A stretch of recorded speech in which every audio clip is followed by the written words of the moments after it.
السلام علیکم ورحمۃ اللہ وبرکاتہ۔ اعوذ باللہ من الشیطان الرجیم، بسم اللہ الرحمن الرحیم۔ یا ایہا الذین آمنوا اذا نودی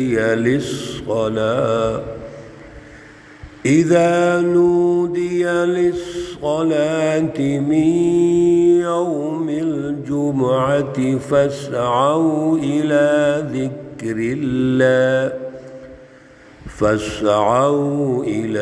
ذكر الله وذروا البيع، ذلكم خير لكم إن كنتم تعلمون۔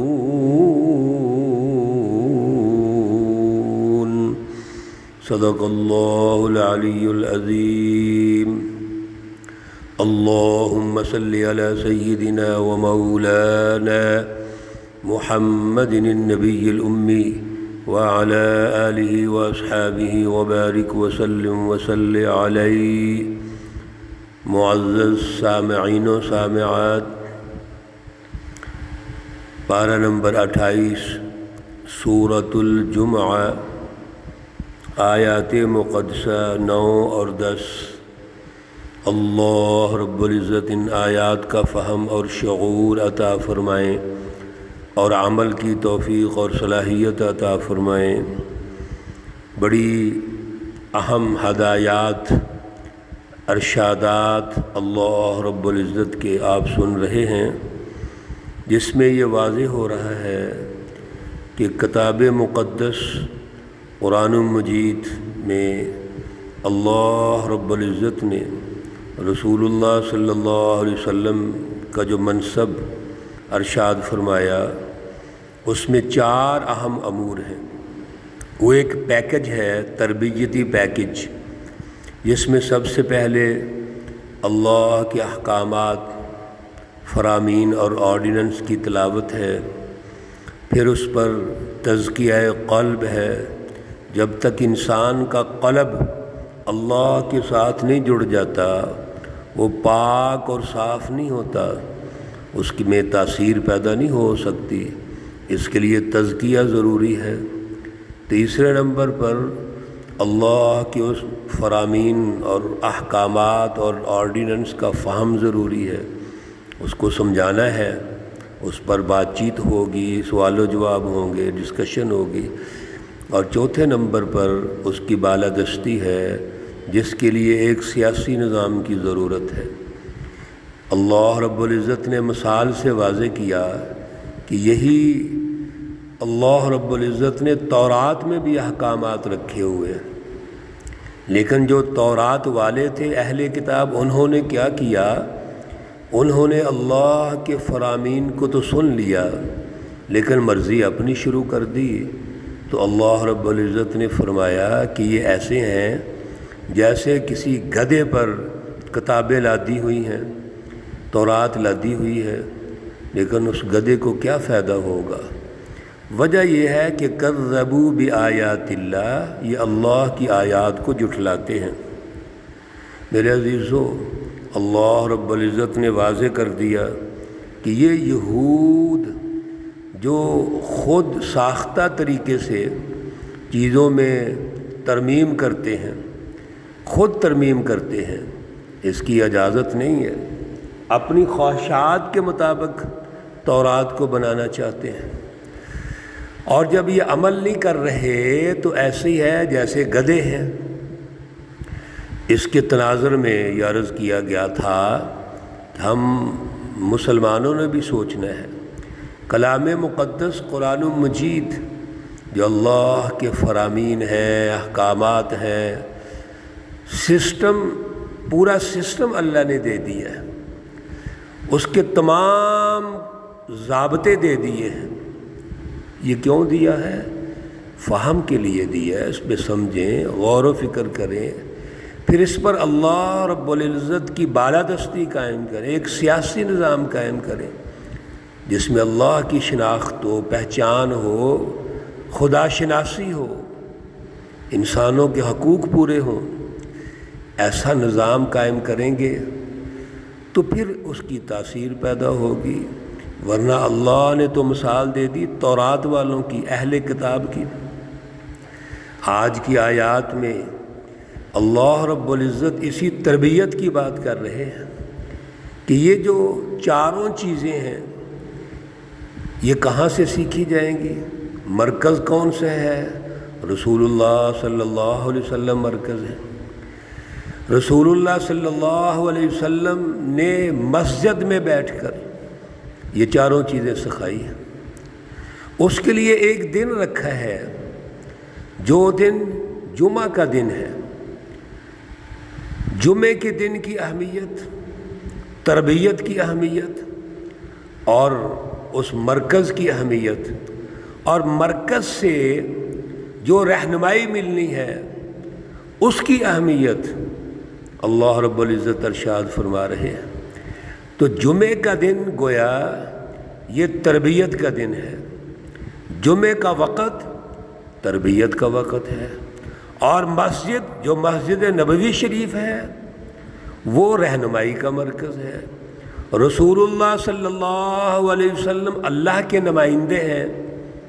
آپ اللہ کے نمائندے ہونے کے اعتبار سے، وقت کے حکمران ہونے کے اعتبار سے، مربی ہونے کے اعتبار سے آپ انسانیت کی تربیت کر رہے ہیں، انسانی مسائل لوگوں کو سمجھا رہے ہیں، کلام مقدس کو سمجھایا جا رہا ہے۔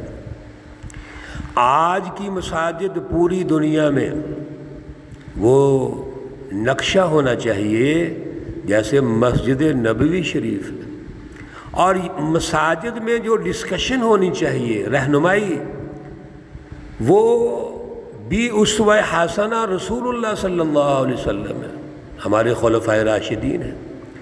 میرے عزیزو ذرا غور کیجئے، وقت کا حکمران وہ امام اور خطیب ہے، جمعہ پڑھا رہا ہے، رسول اللہ صلی اللہ علیہ وسلم ہے، پھر حضرت ابو بکر ہے، حضرت عمر ہے، حضرت عثمان ہے، حضرت علی ہے، اور بعد میں بھی اور خلفاء بھی رضوان اللہ تعالی علیہم اجمعین۔ تو حکمران جمعہ پڑھا رہا ہے اور جمعے میں 2 خطبے ہیں، ان خطبوں کے اندر وہ انسانیت کو قرآن پاک سمجھا رہے ہیں، وَيُعَلِّمُهُمُ الْكِتَابَ، اس کا فہم پیدا کر رہے ہیں۔ قرآن پاک کے مطابق کون سا سیاسی نظام ہے، کس طرح کا سیاسی نظام ہونا چاہیے، کس طرح کا معاشی نظام ہونا چاہیے، کس طرح کا سماجی نظام ہونا چاہیے، اور اللہ کے احکامات کو آرڈیننس کے طور پہ پیش کرتے ہیں۔ یہ نہیں کہ واعظ و نصیحت ہوگی بس بات ختم، جیسے آج کل ہمارے دور میں ہو رہا ہے۔ اور یہاں جو واعظ و نصیحت ہو رہی ہے وہ کون کر رہا ہے؟ وقت کے حکمران کو تو واعظ و نصیحت کرنی ہی نہیں آتی، اس کو تو یہ بھی نہیں پتہ کہ نماز کیسے پڑھانی ہے۔